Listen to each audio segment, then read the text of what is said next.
This scripture confuses a lot of people, and some strange doctrines have come out of this scripture, and so I want to read it and clear it up as best as I can.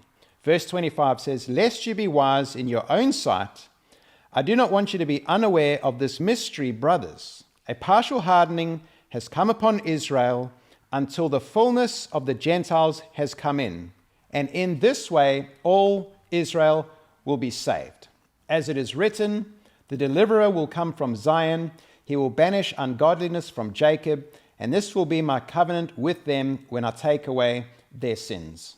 And so verse 26 is the scripture that causes a lot of confusion here, because it says, "And in this way, all Israel will be saved." And so there's a lot of people that believe that all of Israel is just going to mysteriously get saved.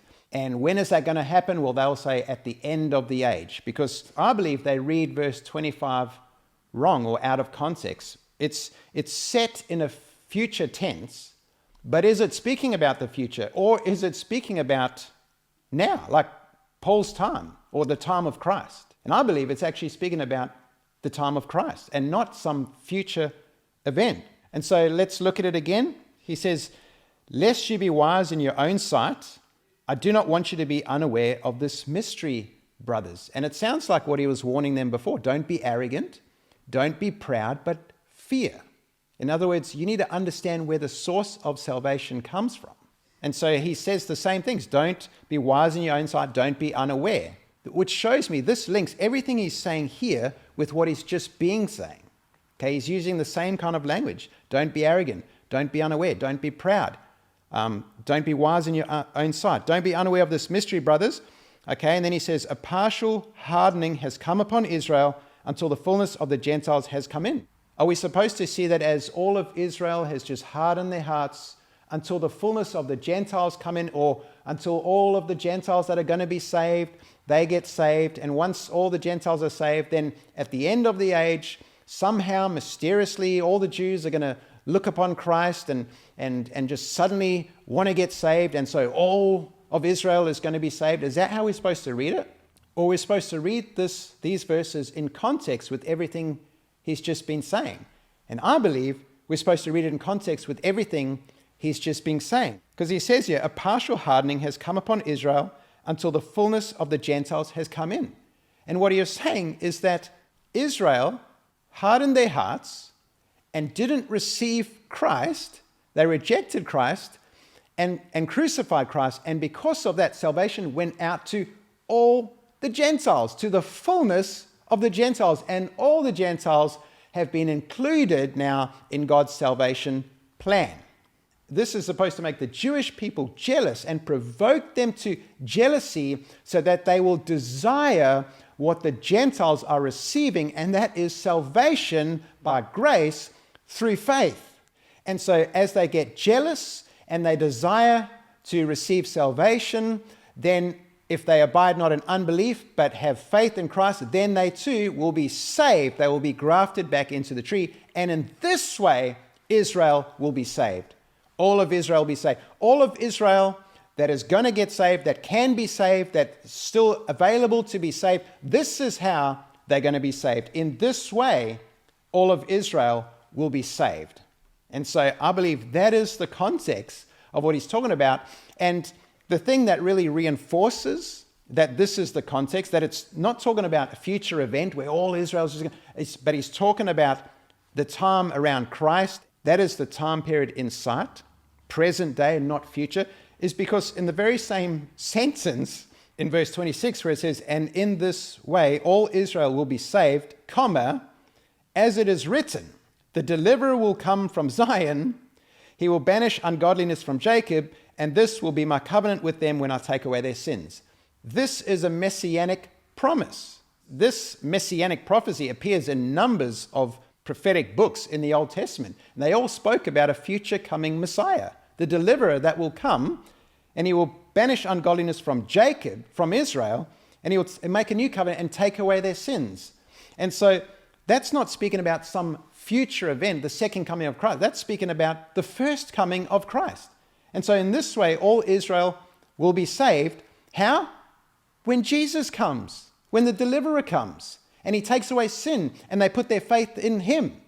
That is how Israel is going to be saved. Okay? This is not some other gospel that we preach where all of Israel somehow is going to mysteriously be saved in the future. No, this is the gospel that is in the New Testament. And this is what Paul's been saying, that Israel rejected Christ, but they're not cut off. They can still be saved if they will put their faith in the deliverer, the Messiah who came.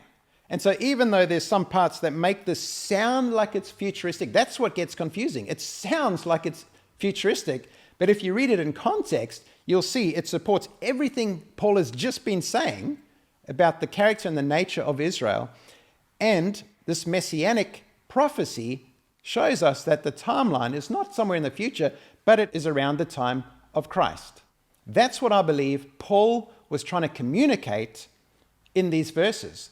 And, you'll get a lot of people that will say, well, there's numbers of different ways of seeing this verse. Like, you could believe that he's speaking about all of Israel. This is how all of Israel will be saved. And when he says all Israel, he's speaking about the Jews, the elect that are saved, but he's also speaking about the spiritual Israel, the Gentiles that are included, and together that makes up all of Israel. And so this is how all of Israel will be saved, the natural descendants that believed, the spiritual descendants who believe, and that makes up all of Israel. They had faith in Christ, and that is how all Israel will be saved. Like, that does sound plausible, and that is consistent, and that works. That is true, but I don't believe that is what Paul was trying to say here.